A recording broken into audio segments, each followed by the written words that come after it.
Madame, Monsieur, bonsoir et bienvenue dans votre édition locale du Tarn. Le Tarn du rugby, en fait, le Tarn champion de France après la victoire du CO face à Toulon samedi. Retour du CO en héros. Le rugby du terroir a fait plier le rugby des stars.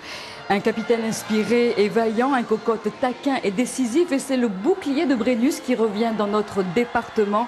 Le cœur de 15 000 personnes a chaviré hier au stade Pierre-Antoine.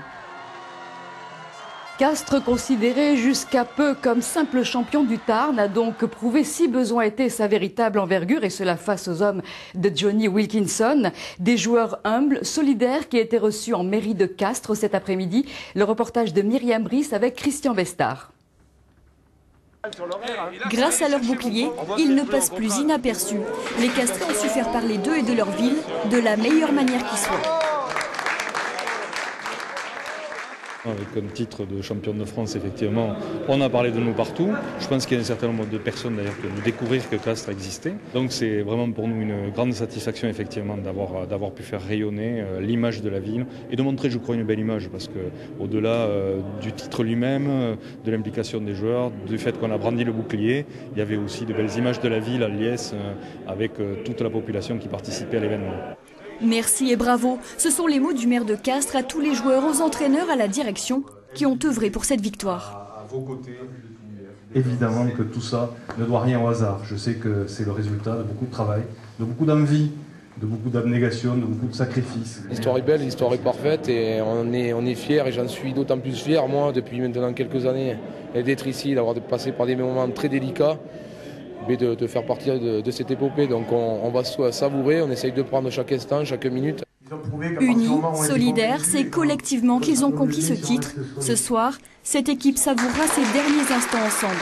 Ce soir, on a une grillade prévue ensemble pour rester entre nous et après se dire au revoir pour certains, à bientôt pour d'autres. Mais bon, on gardera toujours contact et de toute façon, ça restera gravé à jamais en nous. Honneur suprême, le maire a décerné aux deux entraîneurs la médaille de la ville.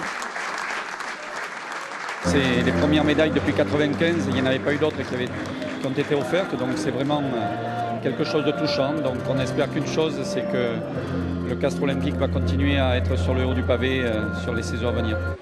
Demain, c'est sûr, cette médaille sera dans leur bagage alors qu'ils s'envoleront pour Paris rejoindre le Racing Métro. Ils emporteront aussi avec eux l'image de ce groupe et de son bouclier.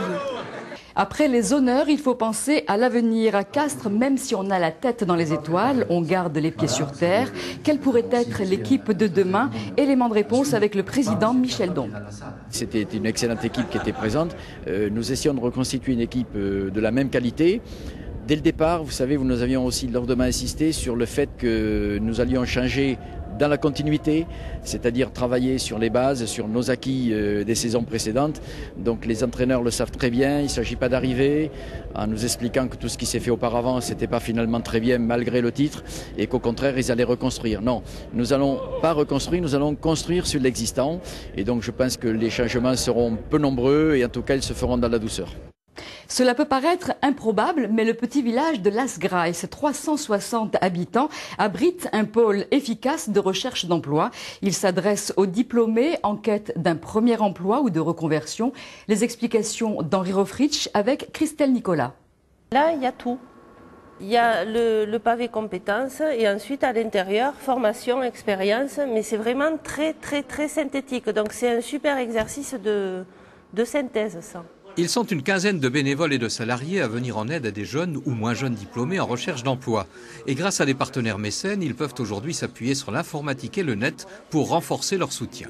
Les bénéficiaires peuvent donc avoir accès à Internet, donc rechercher de l'emploi en situation, faire leur propre projet ou écrire leur propre projet et ainsi avoir accès aussi à tous les moyens de communication qui leur permettent de prendre contact.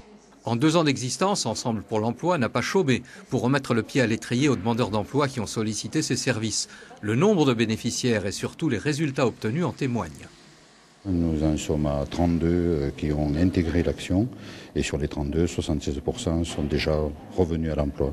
J'ai cherché du travail pendant plus d'1 an tout seul, via le Pôle emploi, des démarches personnelles. Et puis j'ai constaté que je n'arrivais pas en réalité à trouver un emploi.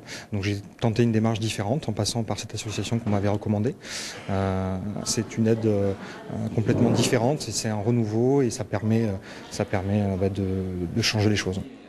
Et l'association a franchi encore une étape de plus en ouvrant un site internet qui va lui permettre d'élargir son action bien au-delà des environs de Lasgrais, un village désormais au milieu de partout et loin de nulle part. C'est la fin de ce journal, on se retrouve demain, on ne va pas bouder notre plaisir, on se quitte en images avec le retour gagnant du Castres olympique. Excellente soirée à tous.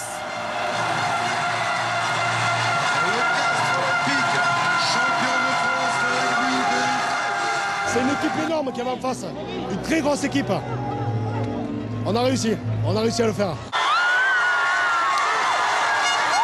Bravo à tous les joueurs. Allez, c'est haute. La sirène retentit, les joueurs s'apprêtent à rentrer au vestiaire, mais Rory Cocotte, en très grande forme hier, repère la faille toulonnaise et s'y engouffre seul